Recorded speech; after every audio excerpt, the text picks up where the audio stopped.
اور پارٹی کی سطح پر سر فیصلوں میں اتنا ابہام کیوں ہے؟ یہ جو مدارس والا معاملہ ہے اس پر مولانا فضل الرحمان خاصے ناراض ہیں، دو کہ وہ کہتے میں ایوان صدر سے ناراض ہوں، لیکن ظاہری بات ہے کہ ان کے ساتھ وعدہ خلافی تو ہوئی ہے۔ جی آپ دیکھیں، یہ بات ٹھیک ہے۔ پوائنٹ یہ ہے کہ اگر میرٹ کے اوپر وہ پوائنٹ دیکھیں جو مولانا فضل الرحمان کہہ رہے ہیں تو شاید اس کے پروز اینڈ کانز ہیں، سچی بات ہے۔ یہ جو پریزیڈنٹ کہہ رہے ہیں اس کے اندر بھی بہت وزن ہے، لیکن آفٹر ہیونگ سیڈ دیٹ میں یہ کہوں گا کہ یہ چیزیں شروع میں طے ہونی چاہیے تھی مولانا کے ساتھ، جب ہم نے ان کے پوائنٹ کو انکلوڈ کیا اور پھر آپ قومی اسمبلی میں بھی اور سینٹ میں بھی گئے، لے بھی گئے، تو پھر آگے آ کے اس کی یہ امپلیکیشن آئی، تو ہم نے اس کا مطلب ہم نے ہوم ورک ٹھیک نہیں کیا، چونکہ مولانا ایک اتحادی بھی ہیں، ایک عالم بھی ہیں، عالم دین بھی ہیں، اور ایک اکونومسٹ سیاستدان بھی ہیں، اور لیکن ان کو بھی یہ دیکھنا ہوگا کہ اچھا ان کا ایک پوائنٹ یہ ہے کہ اگر مدارس کو ہم ایجوکیشن کے ساتھ لنک کرتے ہیں، تو ایجوکیشن کا تو ویسے ہی بھٹا بیٹھا ہوا ہے پہلے، تو ہمارا بھی نہ بیٹھ جائے۔ ایجوکیشن والے کہتے ہیں کہ مدارس کے اندر بہت اچھے بچے ہیں، بہت اچھی تعلیم دینی ہوتی ہے، لیکن ان کو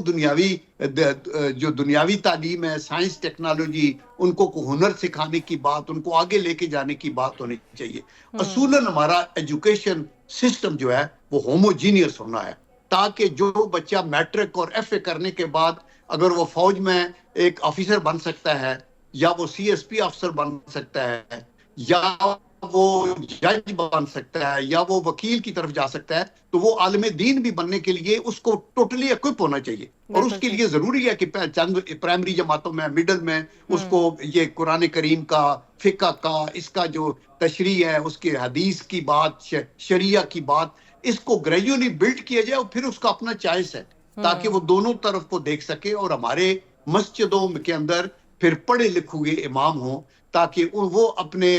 علم کی جو کرنیں ہیں اس سے یوتھ کا دل جو ہے اس کو روشن کرے۔ اچھا سر، 8 فروری کے بعد سے بہت سے مسلم لیگ کے رہنما جو ہیں سینئر، وہ قیادت سے ناراض ہیں، جن میں جاوید لطیف بھی ہیں، سعد رفیق صاحب بھی خاموش ہیں، اب خرم دستگیر صاحب بھی بول پڑے ہیں کہ میاں صاحب سے انہیں ملنے کا بھی ٹائم نہیں ملتا۔ آخر کیا وجہ ہے کہ سینئر لیڈرشپ ذرا دور ہوتی جا رہی ہے پارٹی سے؟ نہیں دیکھیں، گلے شکوے جو ہے وہ تو کرنے حق بجانب ہے، لیکن پوائنٹ یہ ہے کہ اگر کوئی خاموش ہے تو اس کا مطلب یہ نہیں کہ وہ ناراض ہے، بٹ دی پوائنٹ از کہ چونکہ ملک کے اندر ایک مخصوص حالات تھے نا، میاں صاحب آئے، پھر یہ الیکشن ہوئے، پھر وہ ایک شورلی پارٹی کی طرف سے وہی صدر تھے، وہی کینڈیڈیٹ تھے کہ پرائم منسٹر بنیں گے، تو ان حالات سے گزرے، لیکن یہ ہمارے جو لیڈرز ہیں، یہ ان کی یہ خواہشات ہیں، تو یہ پارٹی کے لیے ایک لگاؤ اور محبت کا اظہار ہے کہ ہم اپنے لیڈر سے ملنا چاہتے ہیں، ہم اب تبادلہ خیال کرنا چاہتے ہیں، تو آئی ایم شور کہ میاں صاحب اس کے اوپر ایک مثبت طریقے سے اس چیز کو لیں گے، اور یہ جو لوگ گلا شکوہ کر رہے ہیں ان کو بلائیں گے، ان کی بات سن لیں گے، یہ پارٹیز میں ہوتا ہے اور ہونا بھی چاہیے۔ بالکل صحیح۔ اور آپ کو لگتا ہے کہ حکومت کے کئی اکابرین سر حیران کن طور پر بار بار ایک بات دہراتے ہیں کہ حکومت زبردستی دی گئی ہے؟ ظاہری بات ہے کسی کو زبردستی تو نہیں دی جا سکتی، اور یہ جو فیصل واڈا صاحب کسی قومی حکومت کی بات کرتے ہیں یا یہ کہتے ہیں کہ نون لیگ سے حکومت کا بوجھ نہیں اٹھایا جا رہا، اس میں کتنی صداقت ہے؟ دیکھیں سچی بات تو یہ ہے کہ مسلم لیگ نون مینٹلی ریڈی نہیں تھی کہ ہمارے پاس میجارٹی نہیں ہے تو ہمیں حکومت میں نہیں جانا چاہیے، چونکہ پولیٹیکلی بھی یہ بینیفیشل ہوتا ہے کہ آپ کے پاس اگر میجارٹی نہ ہو تو آپ پھر کوشش کریں اور اپنے ماضی کی غلطیوں کو دیکھیں اور پبلک کے دل میں اپنی جگہ بنائیں اور آگے آئیں۔ آپ جب آپ کو ملکی مفاد کی خاطر آگے آنا پڑتا ہے، جیسے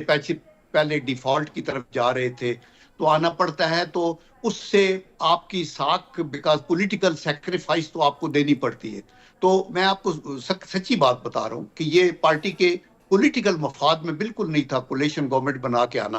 اور حکومت چلانا کو بیڈ آف روزز بھی نہیں ہے اس مشکل ترین حالات میں جب ہر چیز ڈاؤن تھی، لیکن اب اللہ کا کرم ہے، آئی تھنک حکومت بالکل سٹیبلائز ہوتی جا رہی ہے، اکنامکلی بھی اور